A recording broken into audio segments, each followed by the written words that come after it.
L'atelier qui s'est déroulé ce soir est un atelier qui se déroulait en fait en 2055. Donc nous avons regardé à la télévision le journal télévisé, un extrait de journal télévisé qui parle de problèmes énergétiques. Je trouve que l'idée du journal télévisé est une bonne idée et que ça oblige tout le monde à jouer et c'est plutôt bien. Donc c'est une situation de restriction énergétique, aussi bien en termes de quantité qu'en termes financiers. Ce qui pose énormément de problèmes, et des problèmes en particulier sociaux qui se posent face à la détention d'énergie de groupes par rapport à d'autres.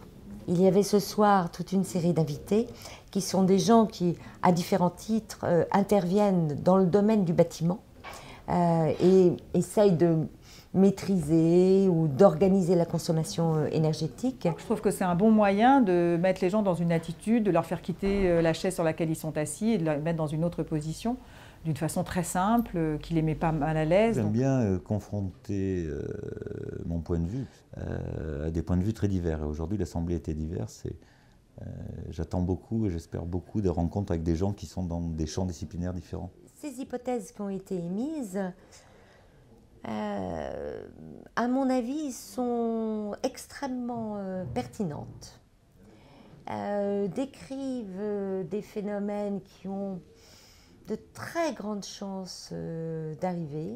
Je pense que la société humaine est en train de s'électrifier, mais de s'électrifier pas comme on l'avait vu il y a 50 ans avec des normes centrales, mais avec des moyens beaucoup plus... les gros moyens et puis des petits moyens. On a cette notion du temps dont on a beaucoup parlé et le fait d'arriver à changer le rythme des choses. Ça peut peut-être introduire une autre échelle de valeur dans la façon qu'on a de mettre en œuvre ce qu'on fait. Et je suis extrêmement heureuse de voir la faculté, l'imagination, la capacité à envisager des scénarios, à en voir toutes les conséquences, aussi bien sociales que techniques, que financières, que politiques, esquissées simplement dans l'atelier, mais qui vont, à mon avis, nourrir en tout cas un panel de questions qu'il est urgent de se poser aujourd'hui, de telle sorte à ne plus raisonner de manière simplement technocratique, que ce soit à un niveau financier, technique ou politique. En fait, eh bien, la réaction des participants de l'atelier en 2055, à la vue du journal télévisé qui décrit une situation d'extrême pénurie énergétique, n'est pas du tout désespérée. Il n'y a même pas de rébellion contre cette pénurie. Cela prouve une première chose, c'est que tout le monde est bien conscient de l'état des ressources et des ressources fossiles aujourd'hui et de la nécessité, effectivement, de réduire ces consommations. Mais ce qui est intéressant, c'est de voir comment les participants imaginent la vie en 2055.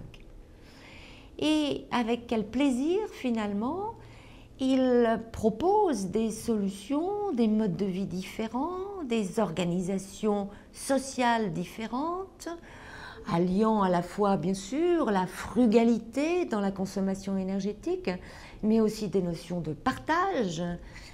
Comment ces propositions, finalement, sont des propositions plutôt joyeuses.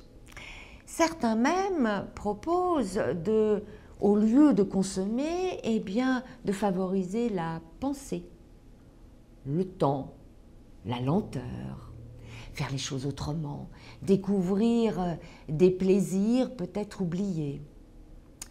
Mais il y a là aussi un grand danger qui est annoncé, celui des générations qui, elles, n'ont pas pu consommer dans les années 2010 autant qu'elles voulaient puisqu'elles n'étaient pas encore nées et qui se trouvent projetées dans un monde où elles ne peuvent plus voyager, par exemple, sur toute la planète, où elles ne peuvent plus laisser libre accès à tous leurs désirs. Et ça, c'est une question fondamentale pour nous, une question qui est bien posée aux participants de l'atelier. Qu'est-ce que nous allons offrir à ces générations du futur si, en 2055, cette pénurie est véritablement là? Alors, ce message, il s'adresse à nous, aujourd'hui. Comment pouvons-nous éviter cette pénurie, même si elle est acceptée? Comment pouvons-nous aujourd'hui réduire ces consommations pour laisser à ces générations leur possibilité de vivre comme bon leur semble.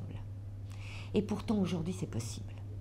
On sait aujourd'hui construire des bâtiments qu'on appelle à énergie positive, c'est-à-dire qui produisent plus d'énergie qu'ils n'en consomment. On sait aujourd'hui utiliser des appareils à très faible consommation. On sait aujourd'hui vivre autrement, manger autrement, penser autrement, partager avec d'autres.